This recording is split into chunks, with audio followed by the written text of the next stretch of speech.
ભૌમાસુરે 16,100 કન્યાઓને કેદ કરેલી, એને છોડાવવા ભગવાન દ્વારકાધીશ ગયેલા, અને એ વખતે સત્યભામાને હારે લઈ ગયેલા. સત્યભામા ધરતીનો અવતાર, અને ભગવાન યુદ્ધ કરવા આવ્યા, હામાં સુરભી ગૌ માતા એનું રક્ષણ કરવા આવ્યા, વચન આપેલું એટલે બરાબર છે. હવે શું કરવું? પણ ભૌમાસુરને કેવું વરદાન હતું, જો તારી માં કહે કે આને મારી નાખો તો ભગવાન મારી નાખશે. તો સત્યભામા ધરતીનો અવતાર હતો, એને કીધું ભૌમાસુરને મારી નાખો, એટલે ભગવાને માર્યા.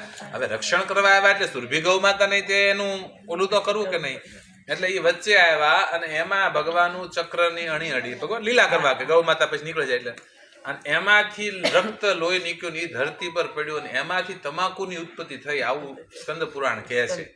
એટલે તમાકુ એ સીધી રીતે ગૌ માંસ ગણાય. તમાકુ છે એ ગૌ માંસ ગણાય. જેના ઘરની અંદર ગૌ માંસ ખવાતું હોય, તમાકુ ખવાતી હોય, એનો ઈષ્ટદેવ કોઈ દિવસ એના નિવેદ ન સ્વીકારે, એના પિતૃઓ કોઈ દી તર્પણ ન સ્વીકારે, તમારું ભજન કોઈ દી કોઈ સ્વીકારે નહીં. એટલે હિન્દુ તરીકે તો આપણા ઘરમાં તમાકુ ન જ ખવાવી જોઈએ. આપણા પતિ ખાતા હોય તો પહેલું સમજાવવાનું, તમાકુ તો ન જ ખવાવી જોઈએ. એટલે વ્યસનોથી થોડું દૂર થઈ અને સેવા તરફ આપણે બધા જોડાઈ.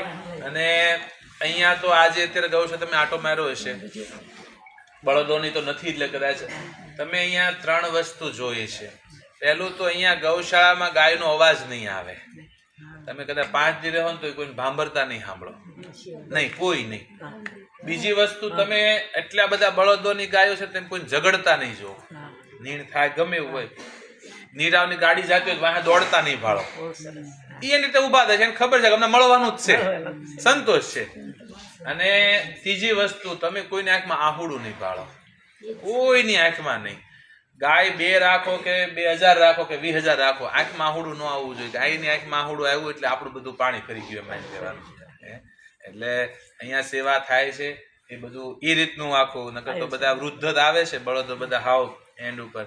અને હવે આપણી એક બીજી ગૌશાળા ચાલુ થાય છે ઉમરાળા પાસે, રામપર ગામ, ત્યાં જમીન રખાણી. આ 1 તારીખે પૂનમના દિવસે ત્યાં ભૂમિપૂજન થાય છે.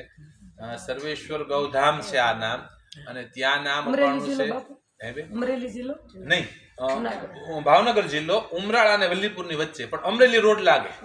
તમે સુરત થી અમરેલી જાઓ ને, નહીં, અહીંયા તે બેન ઉમરાળા પહેલા આવી જાય, વલ્લીપુર અને ઉમરાળા વચ્ચે. અમરેલી જાઓ ને એટલે તમારી ગૌશાળા સામેથી નીકળવું પડે. સુરત થી અમરેલી જાઓ તો ગૌશાળા સામે નીકળવું પડે. તો આપણી સપ્તાહ એક ઋષિકેશ ઓલા રીટાબા ની જાંગીરપુરા રીટાબા છે, એ આપણે બિહારવાની હતી, ઈ કીધા ના, એ કેન્સલ થયું. તો હા, એમાં એવું થતું કે જયારે આયોજનો થતા હોય